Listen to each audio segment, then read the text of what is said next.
Taxes. Who's ready to build some homes that you can afford to buy?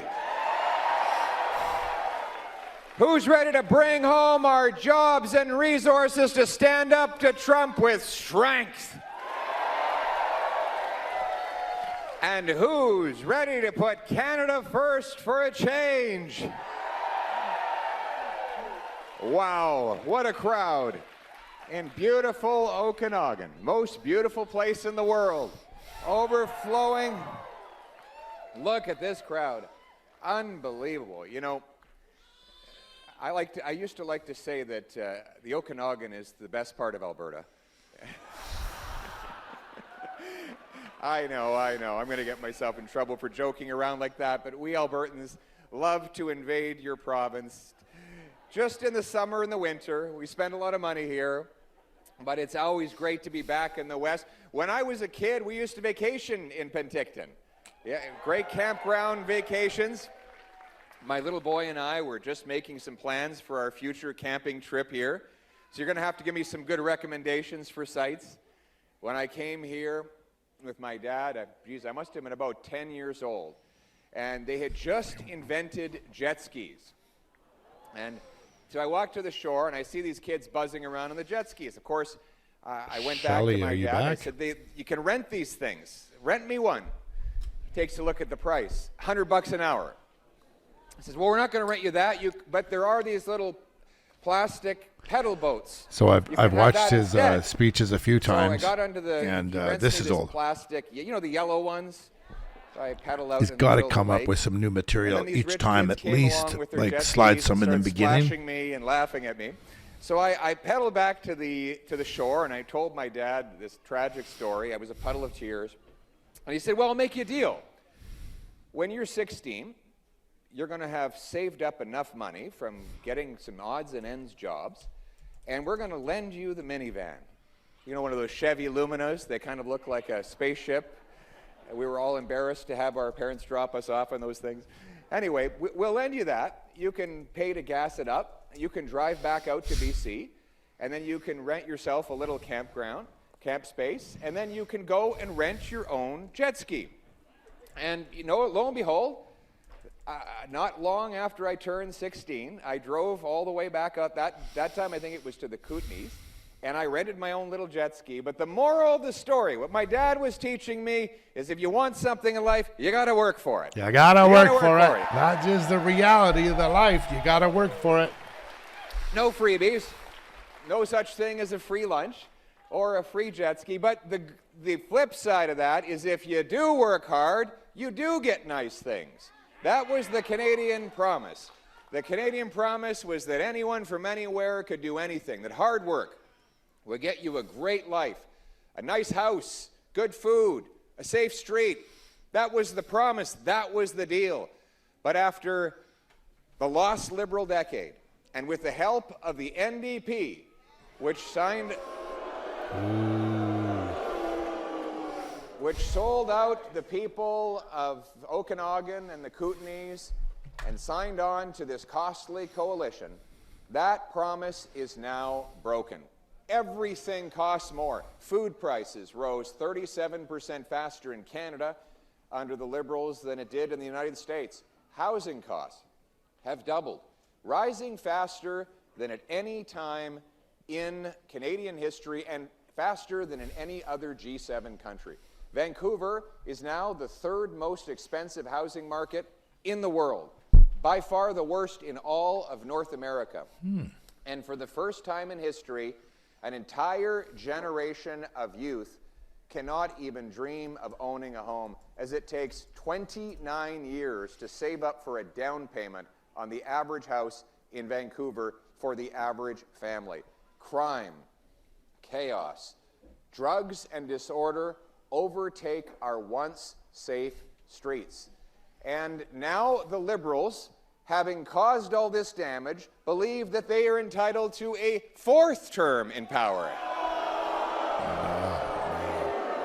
So much cleaner. A fourth term in power, and the trick that they have pulled is they have replaced Justin Trudeau with his longtime economic advisor, and hand-picked successor, Mark Carney,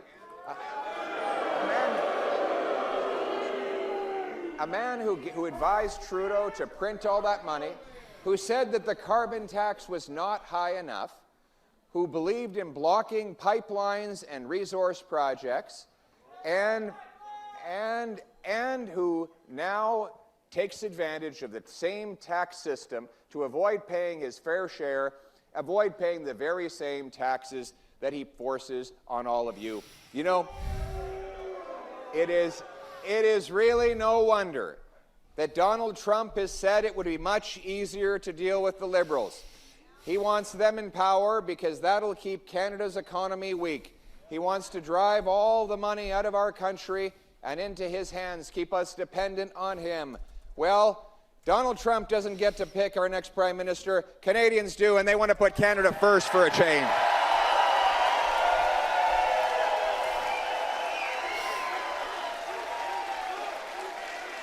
Bring it home.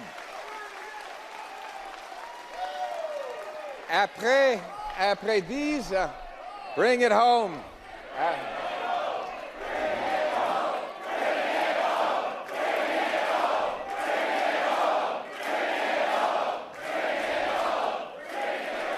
Après 10 ans des libéraux de Carney-Trudeau, le Canada est affaibli face aux États-Unis. Ils ont ajouté 100 000 fonctionnaires, brisé notre système d'immigration, bloqué nos ressources naturelles, doublé le coût du logement et la dette nationale aussi. Cette économie nous rend affaiblis face aux Américains et menace notre souveraineté. Pour reprendre le contrôle et relancer notre économie, il faut couper les taxes et impôts, livrer nos ressources naturelles, protéger nos pays et défendre notre souveraineté face à Donald Trump. Le Canada vaut la peine qu'on se batte pour lui et c'est seulement avec un changement pour vrai qu'on va le faire. Merci beaucoup, mes amis.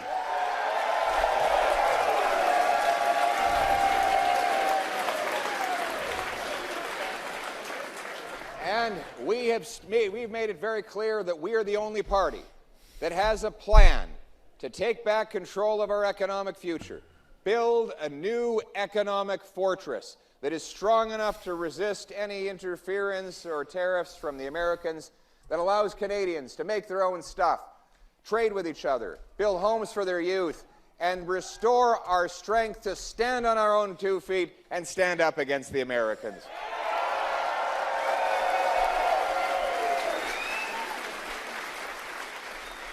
But before I go any further, I want to tell you I drove a beautiful 2025 Corvette today. I'm just trying to confirm. Did I get this right? It's 670 horsepower? What a rocket. Isn't that incredible? It was amazing. Supercharged, just like we're going to supercharge the Canadian economy. I was over. And we have here some of my fellow teammates. Let's give it up for Dan Elbis.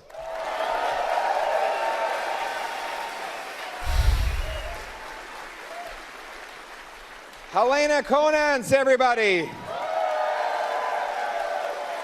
And of course, Scott Anderson. There he is. A strong Okanagan team that's going to give people back control of their economic lives, that are going to defend the Okanagan in Ottawa rather than defending Ottawa in the Okanagan. They share our plan for a bring-it-home economic agenda. Bring it home, I use that term a lot, for 2 reasons. 1, because we want to bring back the paychecks and production that Liberals have driven south. 2, because we want you to bring home more of each dollar you earn. So let's start with our plan to cut taxes on work, investment, energy, and home building. That will unlock the potential of our economy. Right now, taxes are smothering our people. Take income tax. It's the fine you pay for the crime of working hard. You know, I love talking about this meme where there's a kid asking his dad, "What's a tax for?" And Dad says, "Well, it's the same as your report card, except exactly the opposite. The harder you work, the worse you do. The more you contribute, the more you pay. No good deed goes unpunished these days." In fact, Canadians are now spending more on taxes than on food, clothing, and shelter combined. And this is after 10 years of the Liberals, during which time Mark Carney was the economic advisor telling Justin Trudeau to spend even more money. And throughout this campaign, Carney has added billions of dollars of new spending promises that he would add on top of the already morbidly obese government we have devouring all our money in Ottawa today. We need an exact opposite to that. And that is why I am going to stand up and fight back for the working people and the seniors with a 15% income tax cut, so your hard work actually pays off.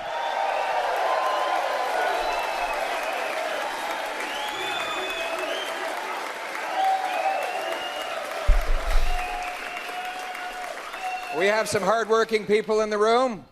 You want to keep some more of your money? Well, we also have to cut taxes on investment.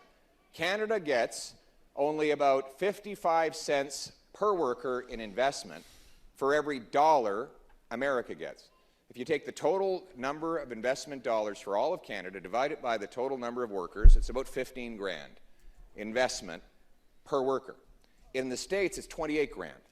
In other words, our workers, who are better than the American workers, are not getting the same tools, technology, warehouses, machinery that their American competitors are. Why? Because we punish investment in Canada with high taxes and very slow approvals. So it's a terrible place right now, after the lost Liberal decade, to get a return on your investment.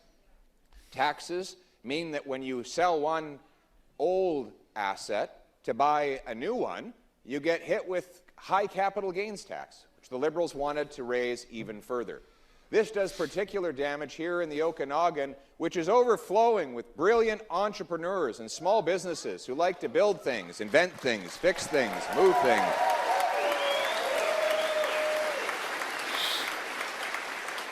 To unlock all of that investment and inject some rocket fuel in our economy, I have announced what I call the Canada First Reinvestment Tax Cut. Zero capital gains tax if you reinvest the money in Canada.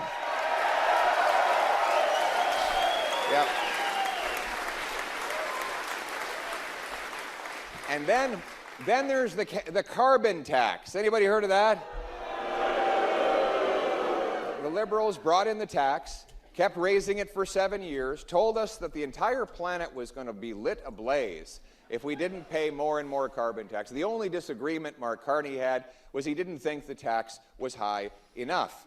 And now they pulled another fast one. 28 days before the election, they're hiding the tax from the pumps in the hope that you'll forget that it's still the law of the land.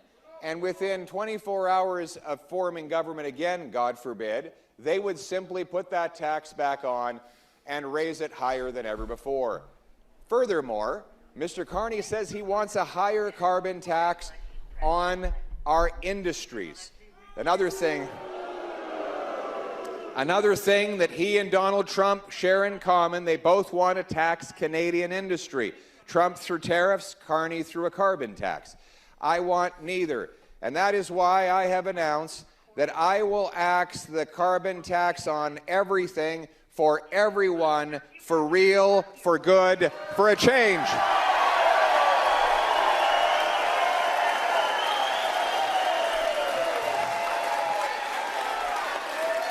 Axe the tax.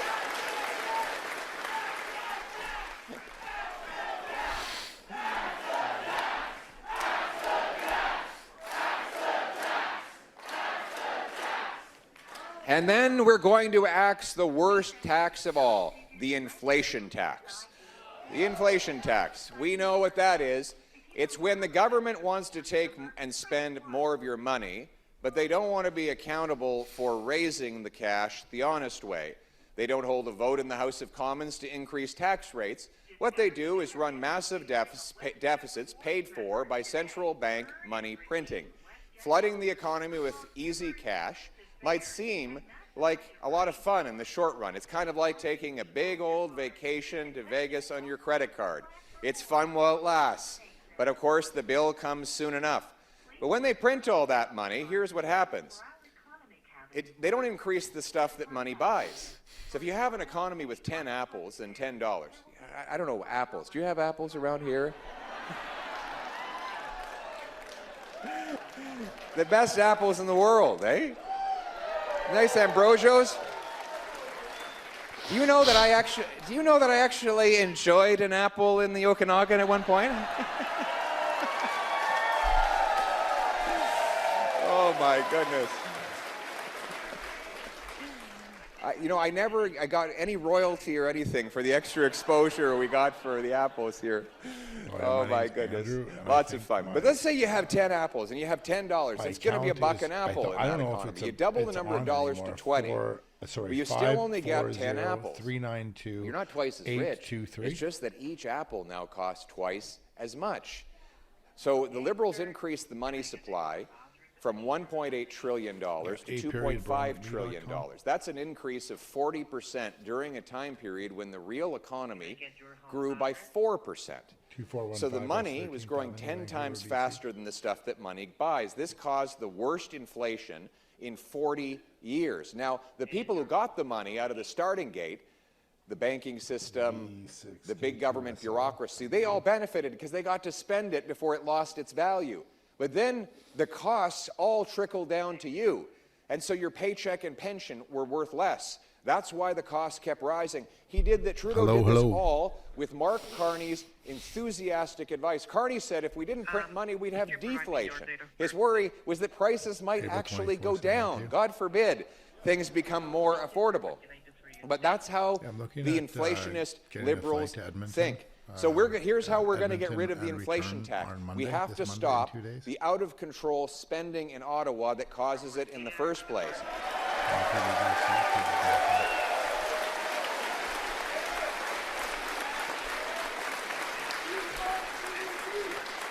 We're going to cut back on the bureaucratic waste, the pricey consultants, I just told you. The handouts to corporate insiders. We'll cut foreign aid that goes to dictators, terrorists, and global bureaucracy.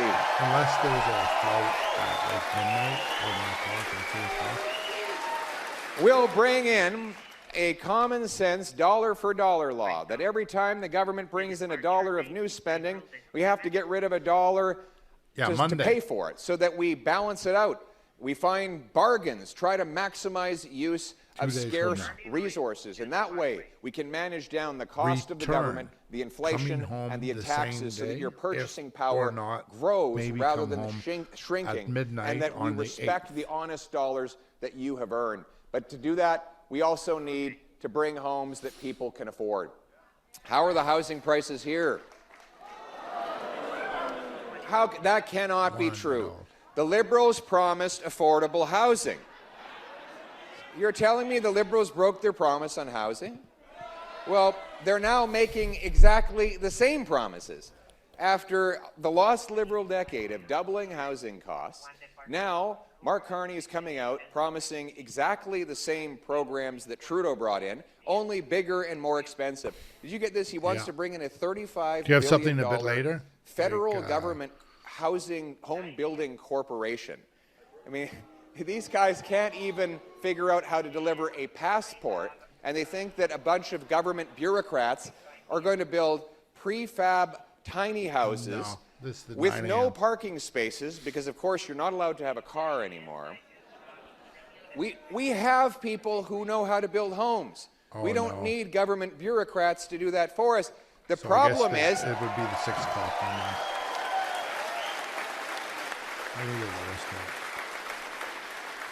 The problem is that government is standing in the way. Liberals have inflated housing prices with out-of-control money printing and immigration that drove up demand, while they funded bureaucracies that block home building and suppress supply. What do you know? When the population and the money supply grows 3 times faster than the number of homes, prices get bid up pretty quick, an entire generation can't find a place to live. So we must reverse exactly the Liberal policies that cause the problem. My common sense plan will slash bureaucracy and taxes on home building, starting with axing the federal sales tax to save you $65 grand on a new home. Just the cheapest one, sir. We'll incentivize our municipalities to speed up permits, Yeah. free up land, and cut development charges so that we can build our homes more quickly. We'll sell off 6,000 federal buildings and thousands of acres of federal land to build, build, build.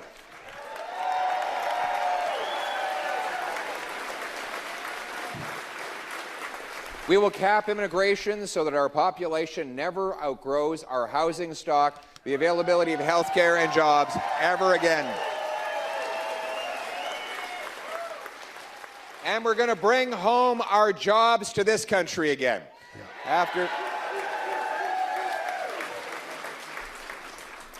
the lost Liberal decade, where they drove away $500 billion investment dollars south of the border with high taxes and the worst building permits in the G7. We need a change. We cannot allow a fourth Liberal term of rising costs and crime and a falling economy under America's thumb. We need a new Conservative government that will put Canada first for a change by bringing our jobs home.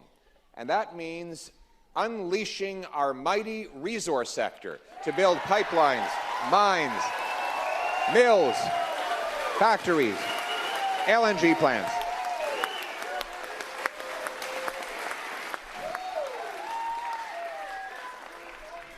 We have the second slowest building permits anywhere in the developed world.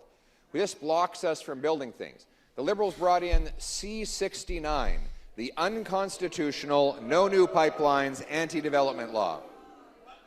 According to the 14 biggest and most important energy companies in this country, as long as Bill C-69 is in place, we will never again build a pipeline or an LNG plant. And this means that we will forever be dependent on the Americans for our economic future. Let me show you how crazy it is. Right now, we are giving Americans our oil $14 below the world price. Why? Because we have no other customers and they know it. We can't sell our oil anywhere else in the world. In fact, we can't even sell our oil to ourselves. The Western Canadian oil that goes to Quebec and Ontario has to travel through 2 American pipelines. So that if ever the trade war got serious enough, the Americans could cut us off from our own energy supply. I mean, it would be bad enough for them to cut us off from things they have that we need. But can you imagine being so helpless and economically vulnerable that other countries can tell us what we sell ourselves? That is the result of Liberals blocking pipelines with their keep it in the ground ideology. Now, make no mistake, do not be fooled by the banker's haircut and the fancy corporate suit. Mark Carney is 100% against our energy sector. He said that we will have to leave 80% of our proven oil reserves in the ground. He announced he supports C-69, and he opposed the Northern Gateway pipeline, which would take our energy from Alberta through BC and off to Asia. My friends, we are going to reverse the lost Liberal decade. We will repeal C-69.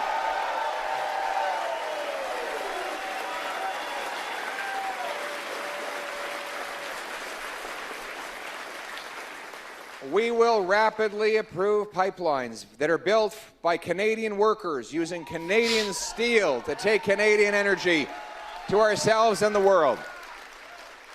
We will pass something new called the shovel-ready zones. Here's how they'll work. We'll sit down with all the levels of government. We'll find the best place to put pipelines, mines, LNG plants, data centers. Easier for him, and then we'll if draw the Liberals stay in power. A circle around it. He said it multiple We'll times. do He all the said that studies, he doesn't agree with me, all he the doesn't support me. consultations, and get all the permits pre-approved so that we say to the businesses, here's the permit, here's the standards, here's the specifications. Now go build. There's no delaying. You like that?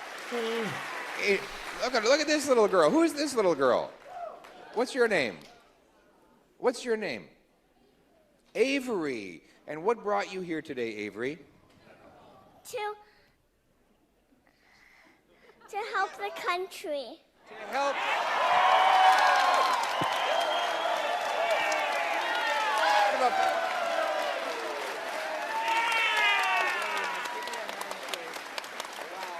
She's even got a wonderful handshake. I think we have a future prime minister right here in Avery. What a brilliant, is that the proud dad over there? Who's that? Who's this? This is mom? Yeah. How did she learn about politics at this age? Oh, there you go. That's exciting. Avery, where do you live? Are you in Penticton? Canada. You live in Canada. That's definitely true. Good girl. And you're proud to be Canadian? Tell everyone you're proud to be a Canadian. I like Canada. That's so cute. Well, who's this guy? Oh, my Lord. Bonjour, Cruz. Ça va bien? Oh, il est gêné. He's very shy, too. You should meet Avery. You two have a lot to talk about. Come on. Oh, look, that's awesome. Way to go, guy. That's awesome. The little boy got it jealous, so he tried to like move in. Wow. Chicks moving in on dad. That's the future right there, everybody. That's what we're fighting for. Wow. That's great. That's exciting. What an exciting future we have for these kids. We're going to be building things in this country. We're going to give them an incredible future. We're going to show them that this is a nation of boundless opportunity. And we're going to tell them, That's awesome. You know what I tell all the young people today? Welcome to the Get channel, a trade. friends. Get into the trades. Amazing. The best jobs are going to be for the tradespeople. All the government money, though, is going exclusively to non-trades related education, which is all great. I went to university. I love it. I recommend it for anyone who favors that option. But we need to make sure that the trades get the fair share. We need the people who know how to build stuff, make stuff, fix stuff, move stuff. What's your trade? I see a tradesman back. Heavy-duty mechanic. Right on. You're going to be a very busy man when I'm Prime Minister. There's going to be a lot of work for you to do. A lot of work for you to do. You're going to be building LNG plants. Like, I'm talking tens of billions of dollars of LNG plants. We're going to be liquefying the gas in British Columbia.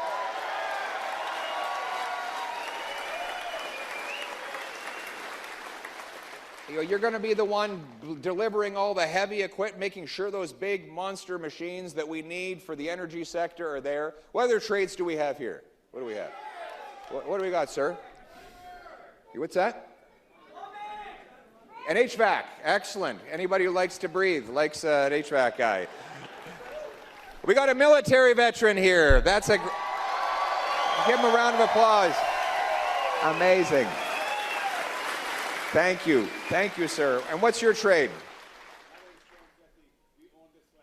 You own this land. What's your name again? Sir. What's your name? Charan Sethi. Good to meet you, Charan Sethi.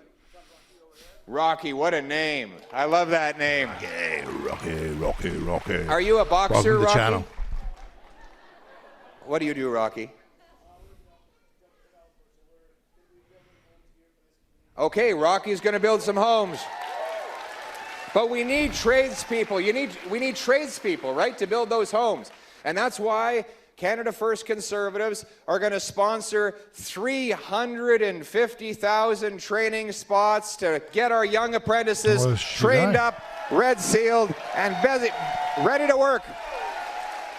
Oh.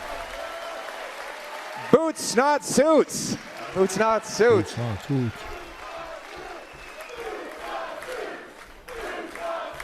We're going to bring back the $4,000 apprenticeship grant that the Liberals got rid of in the end of March. And we're going to make sure that our tradespeople get tax fairness. You know, right now, a CEO can write off his private jet, and he can fly all around the world in endless flights with a full write-off. But the tradesman who goes from, let's say, Penticton to Fort Mac or off to Timmins to work in a gold mine can only write off $4,000 for the whole year. Well, some of these guys fly across the country 15, 20 times a year. That's why I've announced we're going to bring in the Tax Fairness for Traveling Trades Workers Act so you can write off the full cost of food, transportation, and accommodation.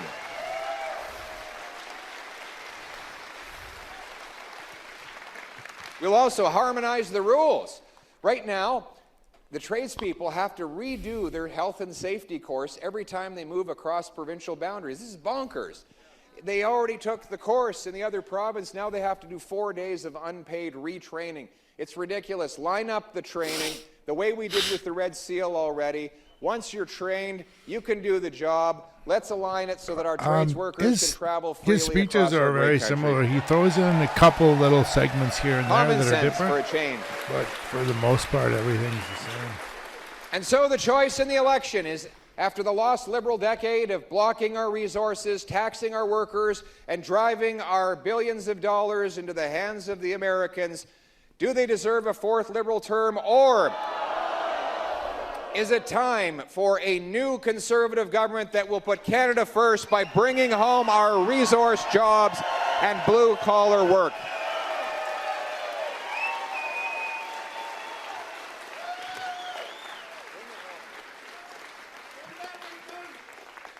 We'll get to that. We'll get to that. I'm getting a lot of very helpful suggestions from the crowd. This is a very helpful crowd. Very smart people. First of all, 3,000 people in Penticton. Overflowing crowd. And it's not just the size of the crowd. It's the quality. They're a charming crowd, a good-looking crowd, an intelligent crowd. The great people here in Penticton. And, you know, we have people here that should, unfortunately, that don't have a family doctor. 6 million people in Canada with no family doctor. Anybody without a family doctor? Do you know, this is gonna make your blood boil. Do you know we have 20,000 immigrant doctors and 32,000 immigrant nurses who cannot practice even though they're qualified? So when I went to get my eye surgery done, the technician is an eye doctor, but only in the UAE. So he flies over to the UAE, does 10 days of surgeries, and then he comes back to Canada. We only let him work as a technician. I know. 85% of Filipino nurses in Canada cannot work in Canada, whereas in the States, they could take a test in 2 weeks to an international standard and get working in their hospitals. We have a solution to this. We did it in the trades in 1952, and it's worked for 7 decades. It's called the Red Seal. Let's bring in a blue seal so that we can license up the qualified doctors, and everybody can have a family doctor and nurses in their emergency room. More paychecks, more health care, more opportunity for all. But we want those people to bring their paychecks home to safe communities. So we have to stop the crime. Is there any crime in Penticton? Yeah. After 10 long years of catch and release, hug-a-thug liberal laws, violent crime is raging out of control. It's up 50%. Gun crime up 116%, more than double. Drug overdoses are pouring onto our streets and showing up in these terrible tent cities where many of our loved ones are losing their lives. My friends, the obvious cause of this is the radical liberal agenda on crime, which Mark Carney continues to support. C-75, the catch and release bail law, which requires judges release offenders at, quote, the earliest opportunity under, quote, the least restrictive conditions. Often they are released before the police have even done the paperwork on the arrest. In Vancouver, they had to arrest the same 40 offenders. 40 offenders. 6,000 times. That means the average offender was arrested once every 2 days, every day, all year long. And those were just the times that they got caught. Now, you can think if you're getting arrested every 2 days, you've got to be working at it nonstop. You've got to be up at the crack of dawn to rob a bank and carjack by noon and sell fentanyl on the corner. And these guys, yeah, they're never stop working. And they're not unionized. They have no benefits. They do have housing, temporary housing. they go in, they have a meal, maybe they stay overnight, and then they leave. But it's like the Hotel California. They check out, but they never really leave. Man, he's got to change this. That's When I just was dumb. in Penticton about a year and a half ago, they told me about this guy named Levi. Anybody know him? Is Levi here tonight? He's busy. He's got a job. So apparently Levi does so much crime that when he's out of jail, he raises the crime rate for the entire city of Penticton. That's what the police told me.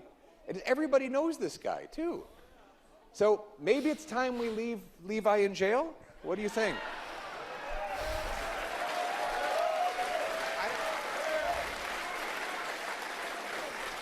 Then there's the C5, which is the house arrest law. So you can be a rampant career car thief, caught hundreds of times, and you're sentenced to hang out in your living room for a few years, watching Netflix or playing Grand Theft Auto, until you get up, walk out the door, and just steal another car.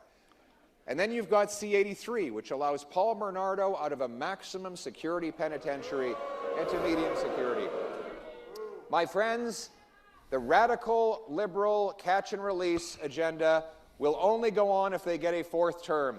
But we will, conservatives, a new conservative government, will put law-abiding citizens first for a change.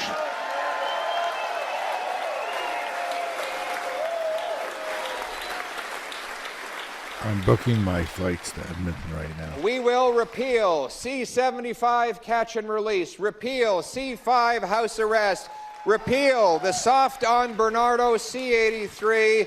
We will bring in jail, not bail. No one who has been convicted of multiple offenses will be eligible for bail, probation, parole, or house arrest. It will be jail, not bail, and our streets will once again be safe.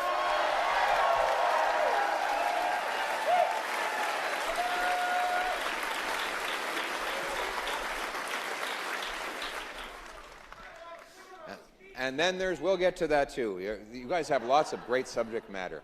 I still got to get to this guy. This guy over here had a question about gun crime. About gun crime. Raging out of control.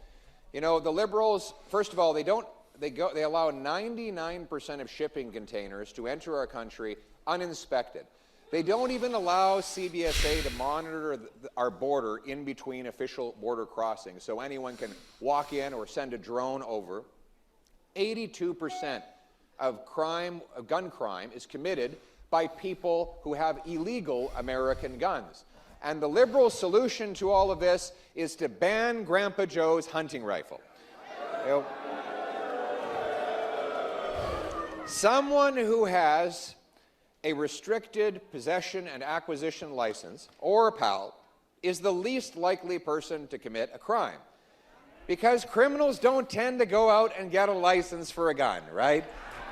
Don't say on the way to rob a bank, well, I better get my PAL before I do it, because it's against the law not to. The people who have registered or restricted licenses or PALs, they have RCMP background checks, extensive training. They've been tested. They have to follow safe storage rules. They're the most legally compliant people you will ever meet. So my plan, here's my plan.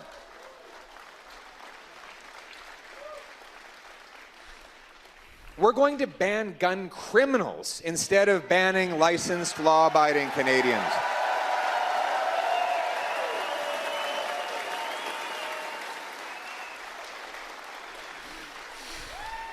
We will secure our ports with 2,000 more frontline CBSA officers. We'll have high-powered scanners that can look into shipping containers to intercept drugs, guns, stolen cars, and more. We'll have watchtowers that can surveil the entire span of our border, and we will pay for it by canceling the ridiculous multi-billion-dollar Liberal gun grab on licensed hunters and sport shooters.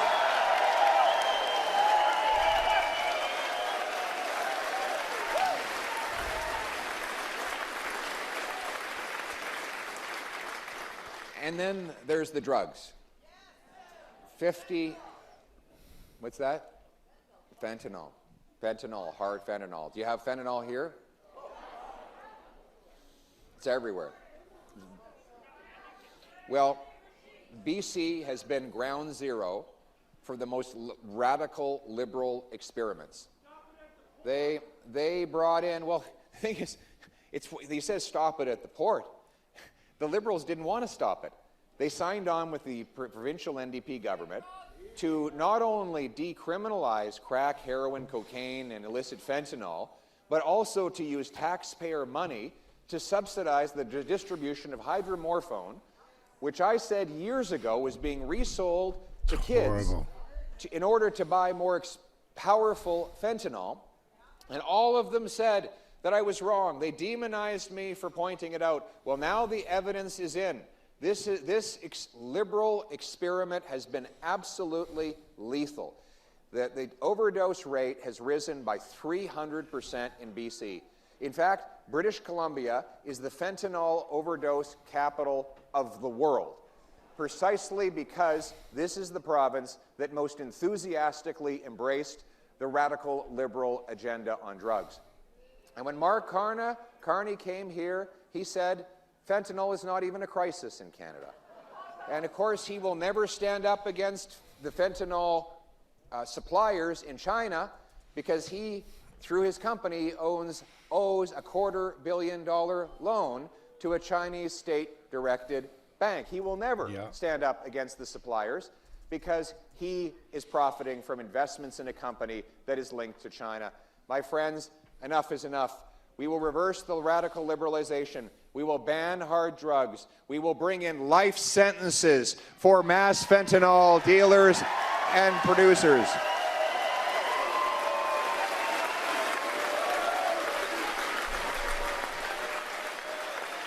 Straight facts. We will stop giving out taxpayer-funded hydromorphone. Instead, we will put the money into treatment, rehabilitation, and recovery to bring our loved ones home drug-free.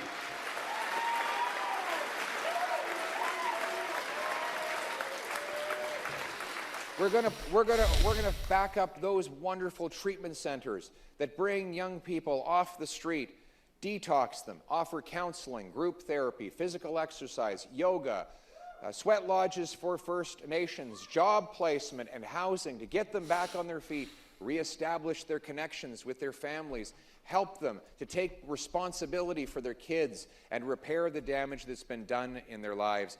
Our message to every single person out there is that if you're struggling with addiction, hang on, have hope, help is on the way.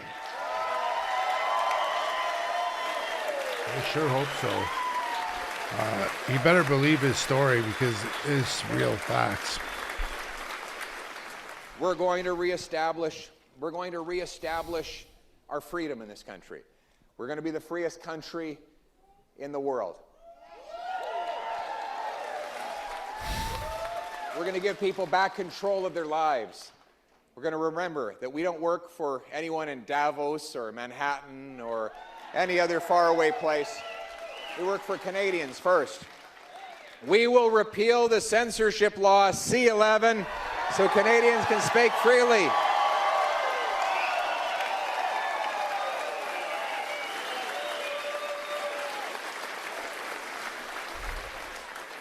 And we will remember that if we have freedom, it is only because of the courageous men and women in uniform who defend it each and every day.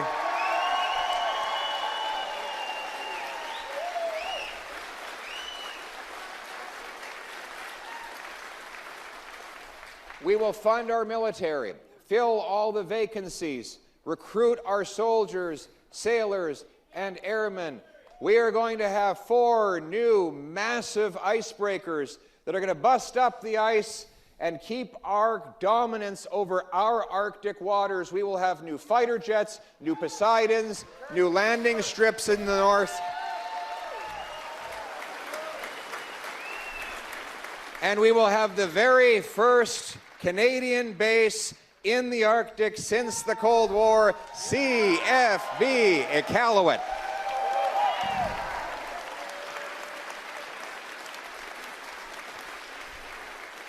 We'll massively expand the cadet corps as well. Do you have the cadets here? Yeah, the cadets. Any cadets? We need more kids in the cadets.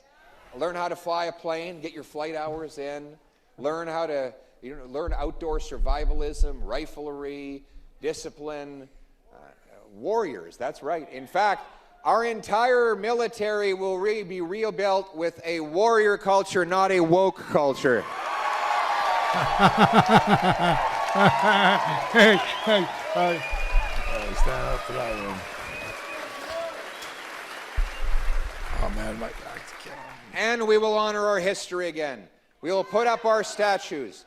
We will recognize our heroes, including John A. Macdonald, the founding Prime Minister of Canada.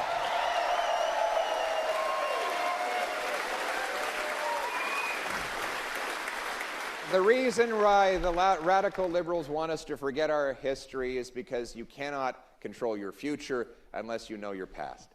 We know that you need to understand history. We need to inculcate the great lessons that are passed down to us. This country of ours, these blessings we enjoy, it didn't just fall out of the sky. It didn't happen out of overnight. It's based on 800 years of tradition that goes back to the fields of Runnymede in England. That's where we got our system of freedom under the law, of parliamentary democracy from. It took hard work from a lot of people who are not here anymore. It's one thing to criticize the decisions made in the past.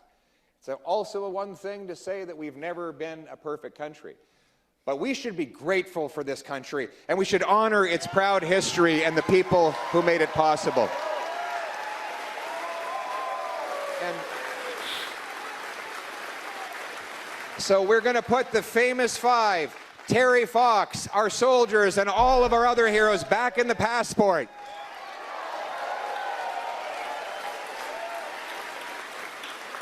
We will once again be a self-reliant, strong, sovereign people that harvests its resources, trades with each other, builds homes for its youth, protects its vulnerable, secures its borders, honors its elders, and looks forward with optimism to the future. We are not a nation of tax collectors and toll masters, of bureaucrats and busybodies, of gatekeepers and grandees, rulers and rule makers. No, we are a nation of adventurers and artists, explorers and entrepreneurs, workers and warriors, pioneers and patriots. We will build on what binds all of us together is the Canadian promise, that anyone from anywhere can achieve anything. And so that promise goes out today to everybody who's listening. If you are that single mom who will go to bed hungry tonight, wondering how you'll feed your kids in the morning, have hope. Change is on the way.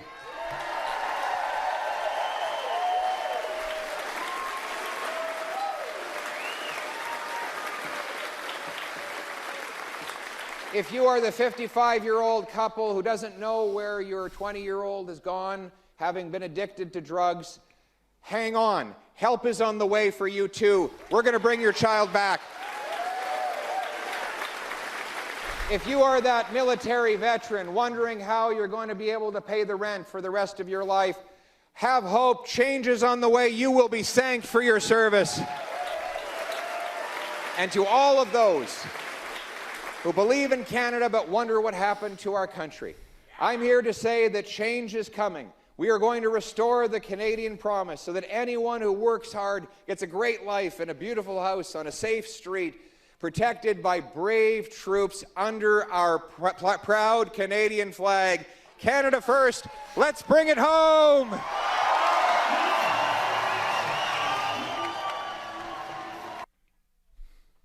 All right, friends. Well, that was quite engaging. Who's here with me? One person is here with me. Cut.